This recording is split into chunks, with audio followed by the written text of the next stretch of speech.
ป้าทำอะไรนี่นะยายพรีป้าทำอะไรนี่นะยายพรีไอ้เนี่ยสิ่งที่ว่านักการเมืองสิ่งที่ว่าเรื่องการพูดสิ่งที่สร้างนักการเมืองจะต้องว่าที่นั่นอยู่ก็เป็นแค่สิ่ง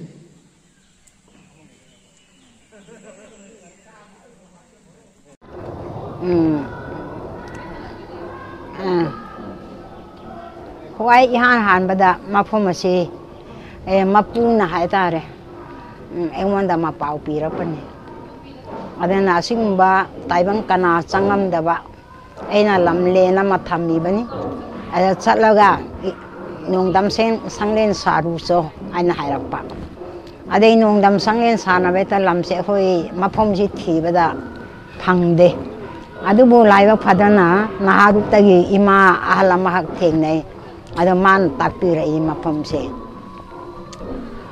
พาเรน่ะอังไม่ยามก็ค่อยมีอันสิสัตเลมาพมสิดาอันมาพมสิดา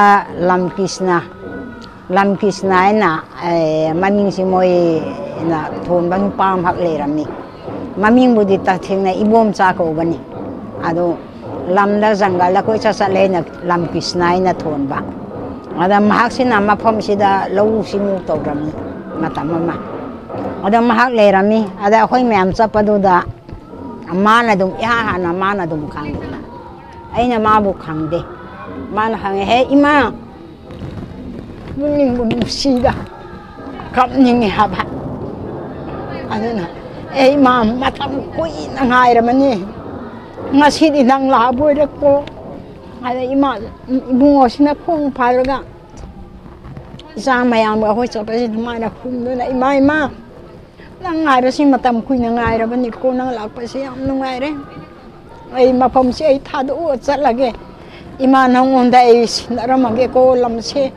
อีไปบุ้งกิสังเลนสาวไอ้น้ำมันสวยคุยมไล่โกบ้ามังนะสุดตักตีเลยอันนั้นนะakuเอาวางทางบาสิตาโค้งมาเชียนบันนี้โค้งสิได้นุปามาการะพยมก็สิตนะกูก็เลี้ยงยังก็ยังพะเจงรกงวยยังจ้าวางจ้าไว้ให้กูยังดีอู่บันน่ะแต่มันตั้งไปวารินี่อะดูมันน่ะตาเมย์สินะมาร้องลงบลักนะไอ้กิสังเลนสารนี่น่ะป้าน่ะพูดอะไรนึงหันจินแล้วตรงนี้หอยวารุงกูเอ็นหายระเมย์อะเดี๋ยวดีมาทำด้วยดีเส้นยำตางนี่ไปสาเลยเปสาสุดเลยแต่ก็ยอมไว้อันนี้aku irin thong se sadri matam do da pong na lali puro thong gumba sarami naharu ka wa kha ga se salam mo indai rami matam do da asuk ngam tik sati jungle wo indai rami ade ma se semak pa se da kayam wai ade angang mayam na pong da toraga ipai bungo isang lenay na macha masaya ko na pung lo holi ni ko jim kha phak long ka toraga ade de mu hare kun gida ahalam hak le rami amana ima nyang masilai phom la sang di kaya ma thong cha roi he nang kai na hai re ade ki ba ada kai do bai no khoi ni man ko bani kai in taw roi ai na hai re ada phare ana khoi si sangara dong ni ko tai sa spam ta le ta ba thawai si ko are ne ai se ada mapu ko wam hak na di ngam de ba le te ai che na tha jai mu pi ma hak lai ada sanga do ba do lupa kayano ai loi pu thok kan ni mi ya do yang sa ba do man loi pu to ai si ki ma ting de ada mana cha mai khu jing da kat lo hai reไม่ราจามาลับโอยจามาให้จามาจาไม่คุยงดักกันเลยอะไรดีคุณยาหันมายามนะ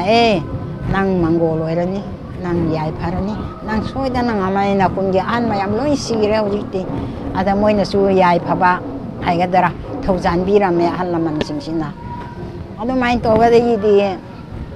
aku sang lin si matam do do mai to ramaga ai hisim da sahi taret posting chalu re ada posting chalu ra halakan do di ai statistics department da superintendent no rami ꯑꯗꯒꯤꯗꯤ ꯍꯜꯂꯛꯑꯀꯥꯟꯗ ꯂꯥꯏꯁꯪꯁꯨ ꯂꯩꯔꯝꯗ꯭ꯔꯦ ꯂꯣꯏꯅ ꯍꯨꯔꯥꯟꯕꯤꯔꯝꯃꯕ ꯑꯗꯩꯗꯤ ꯃꯣꯏ MSFꯀꯤ ꯏꯆꯥꯁꯤꯡꯗꯣ ꯑꯗꯨꯅ ꯏꯃꯥ ꯅꯨꯡꯉꯥꯏꯇ꯭ꯔꯦ ꯑꯩꯈꯣꯏ ꯆꯦꯛꯀꯣꯟ ꯆꯠꯂꯒ check ꯈꯥꯏꯔꯨꯒꯦ ꯑꯗ ꯑꯉꯥꯡꯁꯤꯡꯁꯤꯅ ꯆꯠꯂꯒ ꯆꯦꯛꯀꯣꯟꯗ ꯆꯦꯛ ꯈꯥꯏꯔꯨꯔꯒ ꯑꯁꯤ ꯁꯥꯔꯛꯏꯅꯦ ꯑꯩꯈꯣꯏꯁꯦ ꯑꯗꯣ ꯁꯥꯔꯦ ꯁꯥꯕꯗꯒꯤꯗꯤ ꯑꯗꯨꯝ ꯃꯊꯪ ꯗꯤꯕꯂꯞꯃꯦꯟ ꯍꯥꯏꯕꯗꯨ ꯂꯥꯛꯏ ꯂꯥꯛꯄꯗꯒꯤꯗꯤ ꯏꯆꯥ ꯅꯨꯄꯥ ꯑꯃ ꯍꯧꯖꯤꯛ ꯃꯥꯁꯤ ꯂꯩꯇꯦ ꯀꯁꯥꯔꯣꯝꯗ ꯂꯩꯔꯤ ꯃꯥꯁꯤ ꯄꯩꯁꯥ ꯌꯥꯝ ꯄꯥꯏꯕ ꯅꯨꯄꯥꯅꯤ ꯃꯃꯤꯡꯅ ꯆꯤꯡꯂꯥꯏ ꯀꯧꯕꯅꯤ ꯃꯥ ꯍꯥꯏꯌꯦ ꯃꯥ ꯑꯩꯁꯦ ꯀꯔꯕꯥꯔ ꯇꯧꯔꯨꯕꯗꯒꯤ ꯌꯨꯝ ꯍꯤꯡꯒꯣꯜꯒ ꯂꯣꯏ ꯆꯠꯈ꯭ꯔꯦ ꯑꯩꯁꯦ ꯌꯥꯝ ꯋꯥꯔꯦ ꯂꯨꯄꯥ ꯑꯅꯤꯗꯤ ꯍꯦꯟꯅ ꯂꯩꯇ꯭ꯔꯦꯅ ꯂꯨꯄꯥ ꯑꯅꯤꯁꯤ ꯄꯨꯔꯒ ꯂꯥꯛꯏꯅꯦ ꯑꯗ ꯑꯩꯈꯣꯏꯗꯤ ꯒ꯭ꯌꯥꯟ ꯇꯥꯗꯕꯅꯤꯅ ꯇꯨꯃꯤꯟ ꯂꯩꯑꯦ ꯑꯗ ꯃꯥ ꯂꯨꯄꯥ ꯑꯅꯤ ꯇꯧꯔ ꯃꯥꯁꯤ ꯀꯞ ꯈꯣꯠꯂꯒ ꯇꯧꯔꯝꯃꯦ ꯑꯗꯒꯤ ꯃꯇꯨꯡ ꯀꯥꯏꯅ ꯊꯥ 2-3 ꯂꯩꯔꯀꯥꯟꯁꯤꯗ ꯏꯄꯥꯁꯤꯅ ꯍꯥꯏꯌꯦ ꯅꯍꯥꯟꯒꯤ ꯅꯨꯄꯥꯗꯣ ꯑꯩꯒꯤ ꯁꯦꯟ ꯂꯨꯄꯥ ꯑꯃꯈꯛ ꯊꯥꯈꯣ ꯍꯥꯏꯌꯦ ꯁꯨꯝꯅꯗꯤ ꯂꯨꯄꯥ ꯆꯥꯟꯗꯤ ꯑꯃꯈꯛꯇꯪ ꯑꯩꯈꯣꯏꯅ ꯀꯁꯥꯔ ꯇꯥꯅ ꯊꯥꯔꯦ ꯑꯗꯨ ꯃꯇꯨꯡꯗꯒꯤ ꯀꯩꯗꯧꯔꯕꯅꯣ ꯈꯪꯗꯦ ꯁꯦꯟꯁꯦ ꯑꯃꯨꯛ ꯄꯥꯏꯈꯠꯂꯛꯑꯦꯅꯦ ꯅꯨꯄꯥꯁꯦ ꯃꯥꯁꯤ ꯀꯣꯜꯗ ꯄꯥꯏꯈꯠꯂꯛꯑꯦ ꯑꯗ ꯏꯃꯥ ꯃꯌꯥꯝ ꯂꯥꯛꯑꯒ ꯅꯣꯡꯖꯨ ꯅꯨꯡꯁꯥ ꯊꯨꯞꯐꯝ ꯂꯩꯇ꯭ꯔꯦ ꯂꯥꯏꯒꯤ ꯃꯥꯟꯇꯣꯞꯁꯤꯃ ꯑꯩ ꯀꯠꯄꯤꯔꯒꯦ ꯑꯗ ꯃꯥꯅ ꯀꯠꯄꯤꯔꯝꯃꯤꯅꯦ ꯑꯩꯈꯣꯏ ꯃꯥꯟꯇꯣꯞ ꯑꯆꯧꯕꯁꯦ ꯑꯗ ꯃꯥ ꯑꯗꯨꯝ ꯂꯩꯔꯤ ꯍꯧꯖꯤꯛ ꯃꯥꯁꯨ ꯑꯗꯨꯝ ꯑꯥꯗ ꯍꯦꯛ ꯊꯣꯛꯄ ꯑꯗꯨꯝ ꯂꯩꯅꯤ ꯏꯊꯤꯜ ꯍꯥꯏꯇꯥꯔꯦꯅꯦ ꯍꯣꯏ ꯃꯄꯨꯅ ꯆꯥꯟꯕꯤꯔꯕꯅꯤꯅ ꯃꯄꯨꯅ ꯄꯤꯔꯤꯅꯦꯕ ꯑꯩꯈꯣꯏꯅꯗꯤ ꯀꯔꯤꯒꯤꯅꯤ ꯃꯥꯅꯤ ꯏꯁꯣꯔꯅ ꯃꯄꯨꯅ ꯄꯤꯕꯗꯤ ꯃꯇꯨꯡ ꯑꯃ ꯑꯣꯏꯅꯗꯤ ꯄꯤꯔꯣꯏ ꯑꯩꯅ ꯇꯧꯕ ꯂꯥꯏꯟꯗꯨꯗ ꯃꯇꯦꯡ ꯄꯥꯡꯕꯤꯕ ꯍꯥꯏꯇꯥꯔꯦꯅꯦ ꯃꯥꯅꯤ ꯍꯣꯏ ꯃꯄꯨ ꯂꯩ ꯍꯥꯏꯕ ꯇꯥꯛꯏꯕꯅꯤ ꯃꯄꯨ ꯂꯩꯌꯦ ꯍꯥꯏꯕ ꯑꯗꯨꯅ ꯃꯐꯝꯁꯤꯗꯗꯤ ꯑꯅꯥꯕ ꯀꯌꯥ ꯑꯃ ꯑꯃꯗꯤ ꯃꯆꯥ ꯐꯪꯗꯕ kaya ama angakpa phangni mi in terms of lisingda phanggarabani leiribeno hi moida asuma ma to ha bada mayam se loin mak dum lakani aba tawna hoji ngasi phawa sum tek tek chatharibani sahi nifu manga di surai mafamse adubu thoido hindona khoina manungi oiba akhoi manungi oiba haba amadi leiridana ko adugi maramdi akhoi je nongdam sangleni adu mafam sida pakhang balaining aina akhoi chatli lining di pakhang balaining ni pakhang balaining haiba si karino nungsiba chumba phajaba dubu pakhang balaining ko wi aina mapum hangna takpi hipai bungona ko adana pakhang balaining aina akhoi tawjari sini asina ada chalise asimana matam kuina hek ahobadagi hominarakpa ichani masimana hek masi hek mahom somapade hominarakpani ichanu pasima adana adu main tawna adu matungdagi di mayam si sum khara akhoi oja khoi akhoi sanai bem khoi tawna icha mayam si loina mathang laktana ngasi khara mapung phaba habadu oirei adana ngasi lampengi ima khoina su lakpiba sumaina khulkhulda moi akhoi gi asumai pa laini pu laini chachapa yam sawa group ama su leiri aba moi su dum pau pera dum loin chelakani ada thobalda randonia na adum ipa laini pu aja group yam sauna semba malei moi singse adegi kari kumbida ibe yai maina moi mayam ama tawna mayam se changna moina su akhoi supporter hai batare ipa lining pu lining ni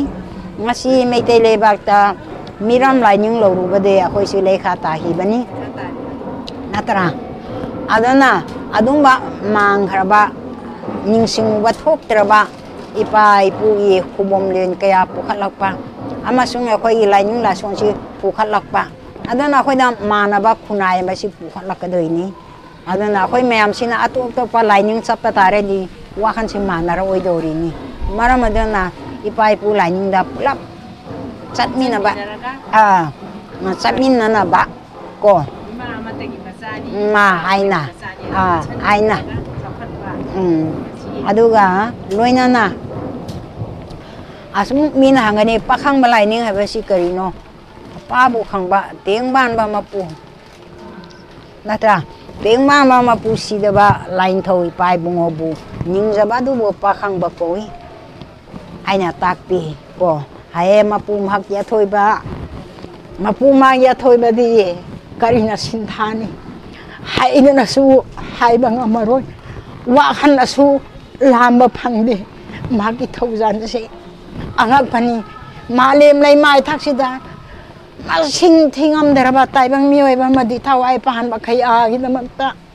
magna awat pa leite na pibiri malem lai ron da phange adu mangai re loi nai da ba kaya se hoi da makta mapu magna pibiromi adu bo lai masakang da ba khoyum lai bu yeng na ba khalaba simna asuk makaya bu mang ta ande na ngasi akhoi punsi nuong nuong bagi mang se lai ba simi maram dona mapu mahang nai napa napu buningu nama napa buningu tai bang mapu ai gi na yo na ba lamben ni ai ri adona asipa khang balai ning punda leiri ba ai isa simyam ga khoi ti pakhang balai ning dai pai bung na takpi ba khoi layo nai dana khoi lairi ma le adana madagi layon ni makhada khoi chatsei layon du kai noi do hai bi layon manung da leiri ba sidi hoba dagi loi ba phang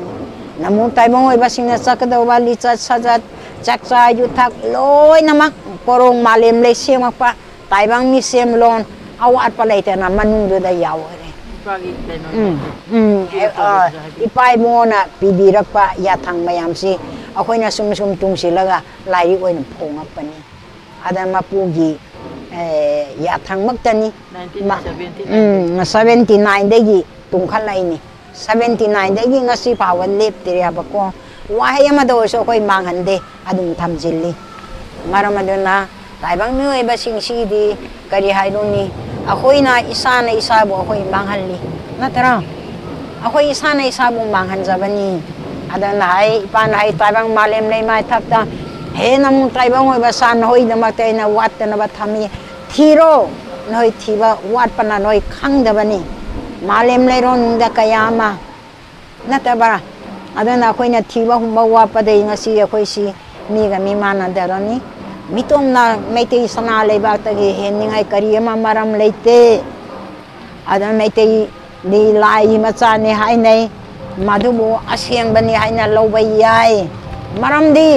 akhoi budo pakhang ba haidana hainarami pakhang ba badu lin na te taibang mi ni mapa bu khange hai bai da ta pakhang ba koram ba na te bro adum ba yema cha masu oi bana maram oi dana ngasi metei porisna le ba ta le ba yek tare ki mapari mamom punwa te lai ma cha ni hai nei lai gi le pang ni hai nei oyum lai hak pa kaya gi horo phom lei phom ni aduna lai gi le pak ni hai nei ngasi ma akoi na le ri ba nong mai ching sa ma pan ni adong basu budo lai mung thong ma pan lai nura tare singna ahan ba khun ta dana to poi re metei sana le ba ta ahan ba khun thok phom ni na ta bra lu harba ma phom ni ma se adana e taibang mi oi ba yai phage ipai pu bu yi khomul li jage pa bu pu ning ge akhang ba mu oi ge hai ra di nong ma jing da nong dam sang le ni pa gi nak ta la u mata man dan wai na pa na pu na khangani na pa na pu lik lam li ra ba matam da lai ko ba e gi khomul li ba ho ra ba ni na pa na pu na ma na pa bu khoyum lai mak ning ningu mata man da na hoi kari oi ra ke ha ba du yeng ada nama na pa bu thoi da ba na pu na ben bu pusit ta ba na pa lai ning na pu lai ning khong gao na ra ba adu oi ta da di tai bang hoi bu kari oi ga da ke na pa na pu lai ning khong gao na ba na mara mo do na ngasi mai kai poire sana le bak ta wa khal li pu na ma toi na pun bangam dri si aduna na ta bro ising i chaw gum mi gi miram lai ning kaya na mi gi di sat kaya na iram nam si thum thumat na ngasi irak na ru ba dagi ngasi ipai pu na thambi ramba ngasi poire machi masida oyum mana mapari mamom singda thaujan bi na ma pau pirak na ipai pu gi lai ni si singkhalai ban na ta bro maram adana ngasi metei poire sana le bak ta ka sing koya da le ba mapom khudingmakta leiriba ipa laining ipu laining chapa khudingmak po aina asuki matik wang na thangatli amung tang khoi myam punsin lairaga ipa laining ipu laining pu khatena poire iramdam su nunga yai phana ingna chingna hingmina si haibasi khwai tara i mapom daina paujen jari